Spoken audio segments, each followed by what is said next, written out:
ఇప్పుడంటే మీకు తెలియదు కానీ అప్పుడు ముషీరాబాద్లో సెంట్రల్ జైలు ఉండేది. ఇప్పుడు అక్కడ దవాఖానా వచ్చేసాం, గాంధీ హాస్పిటల్. ఆ జైల్లో మేము చుప్పకూడు తిన్నవాళ్ళమే ఉద్యమాల నేపథ్యంలో. విద్యార్థి సంఘాలకు నాయకత్వం వహించిన వాళ్ళని నేను కానీ మా శివణన్న గారు ఉస్మానియా ఆర్ట్స్ కాలేజీ ప్రధాన కార్యదర్శిగా ఆయన ఉండేవారు. ఆయన కంటే ముందు 4 ఏళ్ల ముందు నేను అధ్యక్షుడిగా ఉండేవాడిని. ఆ రోజుల్లో నెలల తరబడి యూనివర్సిటీలు మూతపడి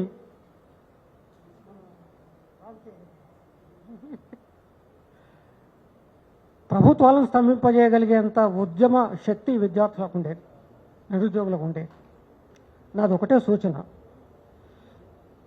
నిరుద్యోగ సంఘాలు అసంఘటిత రంగ సంఘాలు. ఒక ప్రాపర్గా సంఘము, ఒక ఆఫీసు, ఒక రిజిస్ట్రేషను ఉండదు. ఇక మీ అందరూ సంఘటిత రంగాలు, బీఆర్ఎస్యు కానీ, పీడిఎస్యు, తర్వాత ఏబీవీపీ, ఎన్ఎస్యు, ఏదైనా సార్. నిరుద్యోగులను సమన్వయం చేసే బాధ్యత సంఘటిత విద్యార్థి సంఘాలు తీసుకోవాలి. ఎందుకంటే కాబోయే నిరుద్యోగులు మీరే కాబట్టి. ఉద్యమిస్తే సాధ్యమే. మనం తెలంగాణనే తెచ్చుకున్నాం. ఈ ఉద్యోగాలు పెద్ద సమస్య కాదు. కానీ ప్రభుత్వాన్ని బోన్లో నిలబెట్టి చౌరస్తాలో నిలదీసే వాతావరణ కల్పన జరగాలి. అందుకు మీరుంటే మీ వెనుక శక్తులు చాలా ఉన్నాయి రావడానికి. కేసీఆర్ గారి హయాంలో 9.5 ఏళ్లలో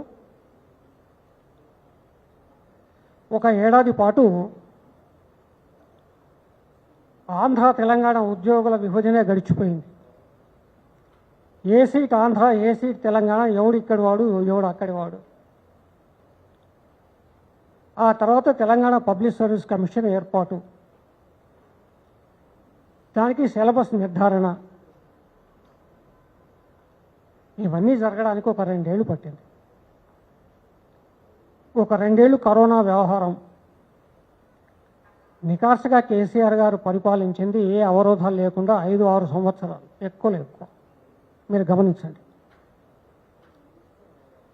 ఆలోగానే మేమంతా అనుభవించాం. మీకు ఒక వరం, 95% లోకల్ రిజర్వేషన్.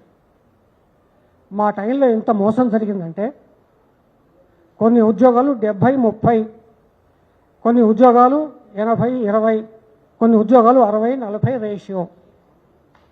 ఆ రేషియోలు ఏంటంటే ఈ 30-40-20 ఇవన్నీ కూడా అవి ఓపెన్ కోటా. అందులో తెలంగాణ వాడు కూడా పోటీకి దిగొచ్చు. కానీ మెల్లమెల్లగా మాకేం చేశారంటే మా తరాలకు ఆ మాయ కప్పేశారు మొత్తం. అది నాన్ లోకల్ అని పేరు పెట్టేశారు. ఆ 20లో 30లో 40లో ఆ కోటా నాన్ లోకలే అనుకుని ఆ ఉద్యోగాలు మావి కావనుకొని మేము అమాయకంగా ఉండిపోయినాం తెలంగాణ ఉద్యమం వచ్చేంత వరకు. కానీ కేసీఆర్ గారు దానికి 1 ఏడాది పైన టైం పట్టింది. రాష్ట్రపతి ఉత్తర్వులు సాధించడానికి చాలా సమయం తీసుకుంది. ఇవాళ 95% లోకల్ రిజర్వేషన్ అంటే ఒక అద్భుతమైన సామాజిక న్యాయం జరిగింది. నోటిఫికేషన్లు వచ్చాయా, ఉద్యోగాలు ఇచ్చారా తర్వాత సంగతి. శాశ్వతంగా తెలంగాణ సమాజానికి ఒక అద్భుత ప్రాంతీయ సామాజిక న్యాయం జరిగింది. ఒక ములుగులో చదివిన పిల్లాడు వరంగల్ విద్యార్థితో పోటీ పడగలడు. సాధ్యం కాదు. నగర జీవితం ఆ వేగం అదంతా అందుకోలేడు. కానీ వాళ్ళు అట్లా కాదు, ఎక్కడికక్కడ ఎవరికి వాళ్ళు ఉద్యోగాలు సంపాదించే ఒక గొప్ప వరాన్ని మనం పొందగలిగాం 95% రిజర్వేషన్. ఇక తర్వాత మిత్రుడు గ్రంథాలయాల గురించి ప్రస్తావన తెచ్చారు. కేసీఆర్ గారు ముఖ్యమంత్రి అయిన తర్వాత నేను చైర్మన్గా 17లో బాధ్యతలు తీసుకున్నాను. చెప్పి ముగిస్తాను, మిగతా అందరికీ తెలుసు. ఆయన ఒకటే చెప్పాడు, పాఠకుల అవసరాలు, అభిరుచులు, దాని ప్రకారం గ్రంథాలయాలు నడప. మీరు గమనించండి, ఇది కళ్ళకు కనిపిస్తున్నది, నేను అబద్ధం ఏం చెప్పట్లేదు. కేసీఆర్ గారు వచ్చిన తర్వాతనే 40-50 ఏళ్ల పాటు చిన్న చిన్న కుక్కీ గ్రంథాలయాలు, 1 రూము 2 రూములు. ఇవాళ మీరు గమనించండి, మ్యాక్సిమం జిల్లాల్లో కొన్ని చోట్ల స్థల సేకరణ ఆలస్యం జరిగింది, కానీ అద్భుతమైన భవనాలు వచ్చినాయి.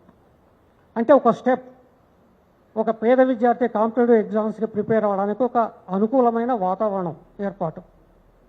ఆ తర్వాత ఆన్ డిమాండ్ బుక్ సిస్టమ్ అని ఒకటి. ఒక అభ్యర్థికి ఒక పుస్తకం అవసరమైతే కొనలేకపోతే గ్రంథాలయంలో ఉన్న ఒక రిజిస్టర్లో ఆ పుస్తకాన్ని మెన్షన్ చేస్తే అది మార్కెట్లో దొరికితే ఒక వారంలోగా తెచ్చిపెట్టగలిగే ఒక సిస్టమ్ బహుశా మీరంతా చూస్తుంటారు.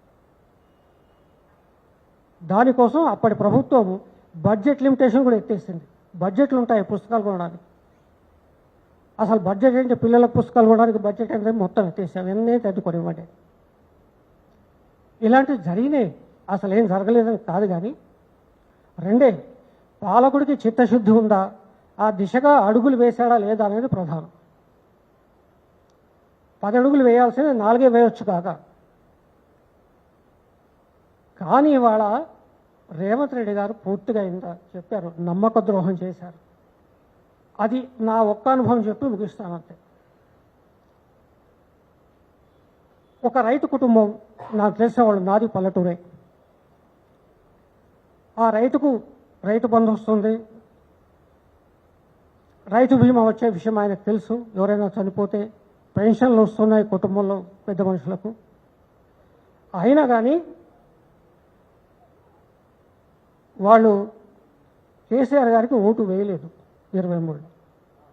కారణం ఏంటని అడిగాను నేను. ఒకటే,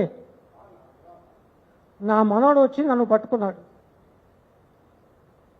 నువ్వు ముసలోడివి, నీకు పెన్షన్ ఇస్తే ఎన్నేళ్ళు బతుకుతావు నువ్వు, అది నా ఉద్యోగం, నా జీవితం, నీకు నా జీవితం ముఖ్యమా, నీ పెన్షన్ ముఖ్యమా? అదిగో రేవంత్ రెడ్డి 2 లక్షలు ఇస్తా అంటున్నాడు, అదిగో ఉద్యోగం వచ్చేదాకా 4,000 ఇస్తా అంటున్నాడు. మరి ఏది ముఖ్యం, నువ్వే తాత నిర్ణయించుకో అంటే. మొన్నటి ఎన్నికల్లో రేవంత్ రెడ్డి గారు రుణపడి ఉన్నారు ఎవరికైనా అంటే మొట్టమొదటి వరుసలో ఉండేది నిరుద్యోగులే. నమ్మక ద్రోహం చేశారు. ఏమీ లేదు, మీరంతా లెక్కలు మీకు చెప్పాల్సిన పని లేదు. ఒక 16-17 వేల ఉద్యోగాలు ఇచ్చి చేతులు దులుపుకొని ఇవాళ బహిరంగ సభల్లో అసెంబ్లీలో నిజం చెప్పారు. బయట అసంబద్ధాలు. నిన్న కాక మొన్న అంబేద్కర్ జయంతి రోజున 70,000 ఉద్యోగాలు అన్నారా. మరి మీరే ఆలోచించండి.